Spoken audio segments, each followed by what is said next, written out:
A civil rights pioneer honored today in his home of St. Louis. Today, Norman Seay's family shares what drove the man who fought for equality right here in his hometown.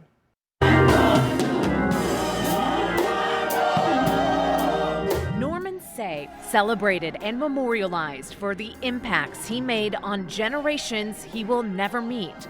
He was a man, he was a civil rights leader, he was a man of God and a leader. He was truly since a hero in every sense of the word.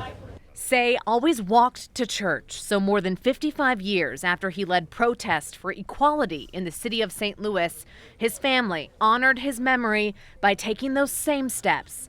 Seay died at the age of 87. Norman just wanted he wanted equality. He wanted everybody to be equal. Seay's sister, Barbara J. Webb, says she understood what her brother was fighting for. We understood it because we lived that.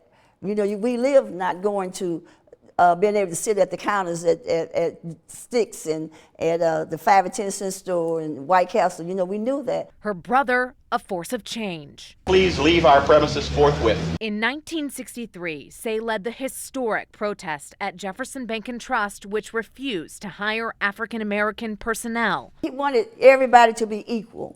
He didn't want to be able to, he didn't want it where he couldn't go to, that I couldn't sit down because I was black.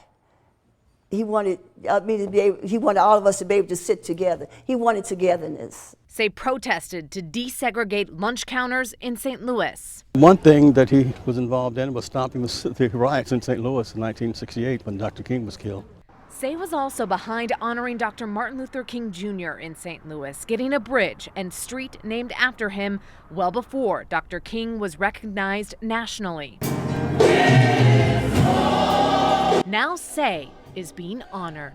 He advocated for truth and goodness, and especially for the African American community, but to the community in general, at large, everybody.